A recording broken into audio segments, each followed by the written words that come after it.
सभी दर्शकों को हमारी राधे राधे। दर्शकों, आप सभी का स्वागत है हमारे मंच पर।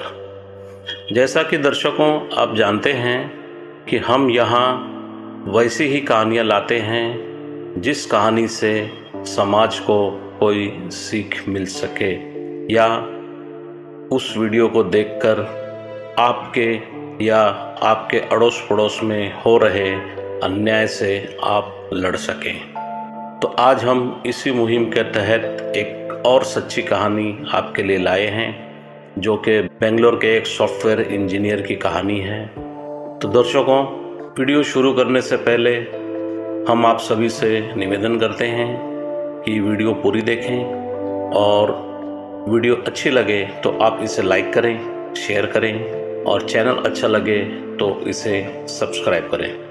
दर्शकों, हमारी सबसे बड़ी समस्या यह है कि हम यहाँ नई नई कहानियाँ ढूंढ कर लाते हैं आप लोगों के लिए।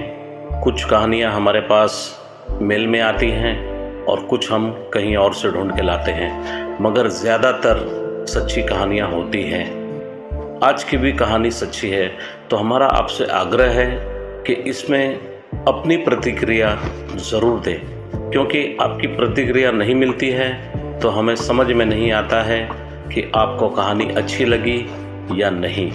इसलिए आपसे गुजारिश है कि आप अपनी प्रतिक्रिया ज़रूर दें। तो चलिए वीडियो के संदर्भ में अब बात करते हैं। आज से लगभग 15 से 20 साल पहले हमारी शादियां होती थी। शादियों का केवल एक ही मतलब होता था कि दो परिवार मिलें और लड़का लड़की अपने संसार को आगे बढ़ाएं, और यही तरीका होता था। लेकिन आज समय बदल गया है। लड़का हो या लड़की, आजकल तो सब चलता है। मैट्रिमोनियल साइट पर आईडी बनाओ और देखो लाइन लगी रहती है ऐसे प्रोफाइल्स की। आजकल शादी तो सेक्स के लिए ही की जाती है ना। क्या फ़र्क पड़ता है यदि सेक्स शादी के पहले हो या शादी के बाद हो।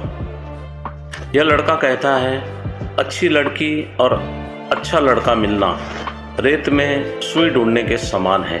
लेकिन मेरी किस्मत थोड़ी अच्छी थी, मुझे एक अच्छी संस्कारी लड़की मिल गई। पहले हमारी बात मैट्रिमोनियल साइट पर हुई। 2-3 दिन के बाद हम दोनों ने अपना नंबर शेयर किया और बातें शुरू हुई। लड़की काफ़ी शर्मीली थी और बात आगे चलती रही। उसने सामने से पेशकश रखी कि यदि शादी करनी है तो परिवार को मिलवाया जाए। मैंने तुरंत हाँ बोल दी और उसने अपनी माँ से बात कराई।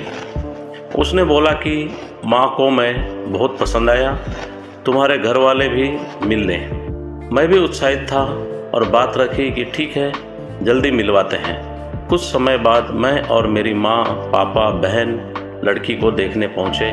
मैंने भी पहली बार उसे देखा। फोटो से ज़्यादा सुंदर वो सामने से लग रही थी। माँ और बहन ने उससे कुछ घरेलू सवाल पूछे जिसका उसने अच्छे से उत्तर दिया। दोनों परिवार एक दूसरे को पसंद आ गए। जब परिवार वालों की रजामंदी हुई तो दिल और दिमाग काफ़ी सुकून से भर गया और उसके प्रति लगाव और थोड़ा बढ़ गया। हमारी बात और ज़्यादा होने लगी। लगाव के साथ साथ अब प्यार भी होने लगा था। हम साथ घूमते टहलते। बात यहाँ तक पहुँच गई, यदि मैं उसके साथ केवल फ़ोन पे भी बात कर लेता तो मैं हवा में उड़ने लगता था।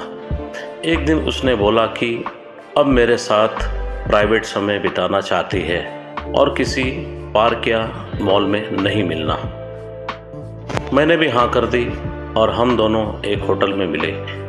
वहाँ 3-4 घंटे समय बिताने के बाद हम दोनों वापस अपने अपने घर चले आए और अब हमारे मिलने की जगह कैफ़े, रेस्टोरेंट, मॉल नहीं बल्कि होटल हो गए थे।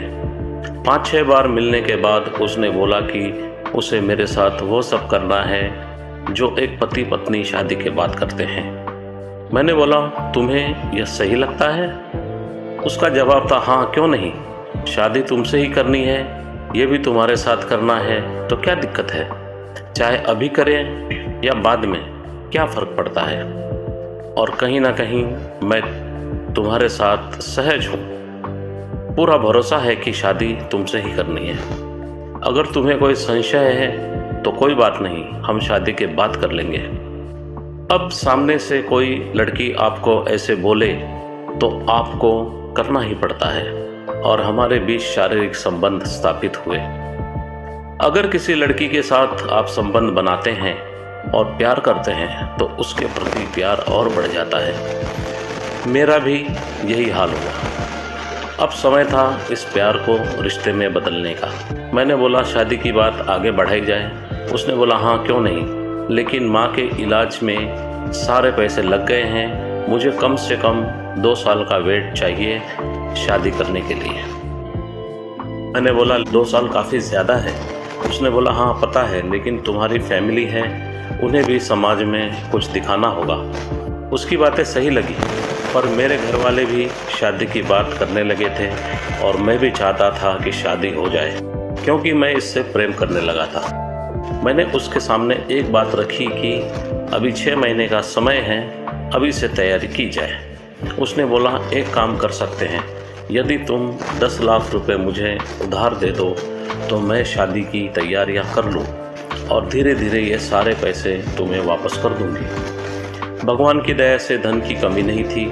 मैंने हाँ बोल दिया और शादी की डेट निकलवाई।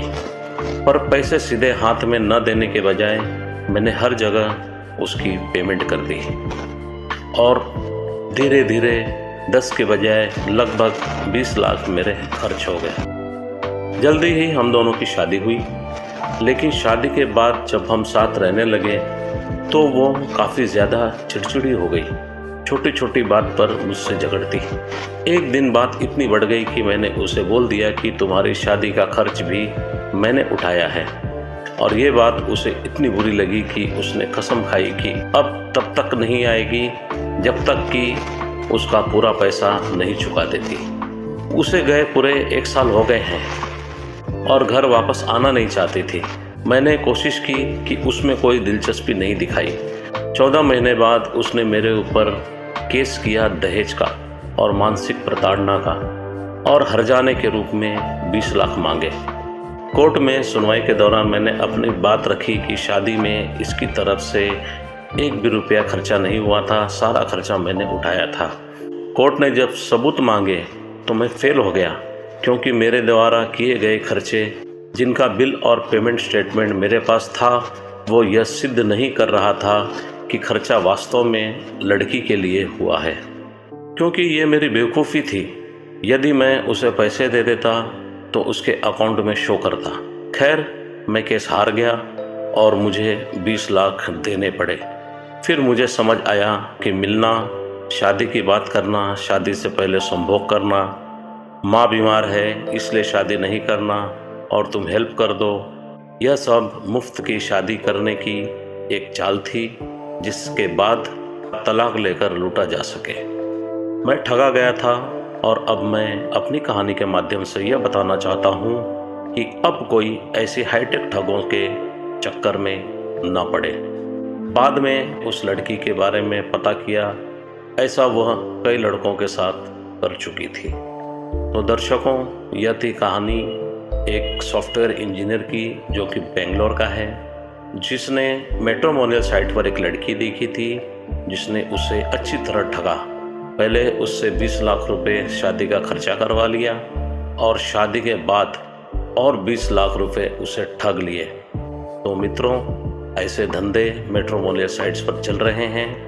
आंख बंद करके किसी पर भी भरोसा करके अपनी ज़िंदगी को बर्बाद न करें। दर्शकों, आपको यह कहानी कैसी लगी आप हमें कमेंट में ज़रूर बताएं और यदि यह वीडियो आपको अच्छी लगी हो तो आप इसे लाइक करें, शेयर करें और यदि आप और भी ऐसी ही कहानियाँ सुनना चाहते हैं तो आप हमारे चैनल को सब्सक्राइब करें। बेल आइकन दबाना बिल्कुल ना भूलें ताकि आने वाली नई वीडियो की नोटिफिकेशन आपको सही समय पर मिल सके। तो दर्शकों, आज के लिए बस इतना ही। अब आपसे इजाज़त चाहते हैं। मिलते हैं नई वीडियो में नई कहानी के साथ। और अभी तक आपने हमारी पूरी वीडियो देखी, इसके लिए आप सभी का बहुत बहुत धन्यवाद और आप सभी को हमारी तरफ से राधे राधे।